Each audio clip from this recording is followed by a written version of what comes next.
Okay guys, today I have a 2000 Chevy Malibu. It's making this noise when I try to start it. If you keep doing it, it'll turn over a little bit. That is the starter.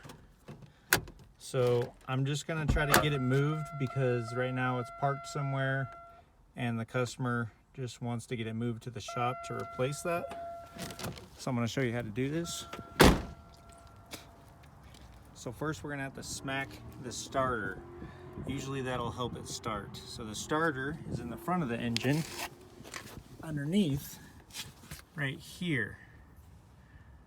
So what we're gonna do, smack it a couple times.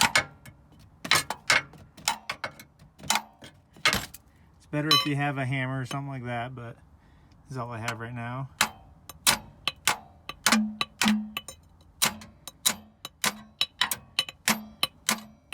Okay, now we're gonna go back and see if that starts it. You may have to smack it a couple more times.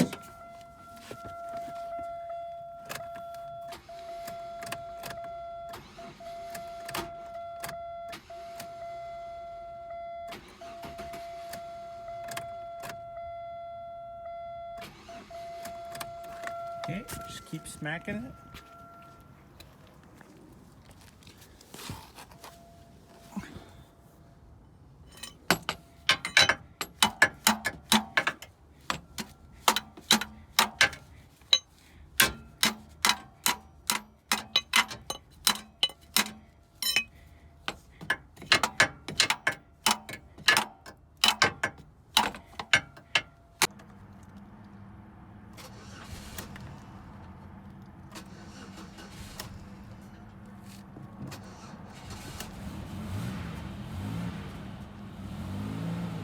Okay, and that started it.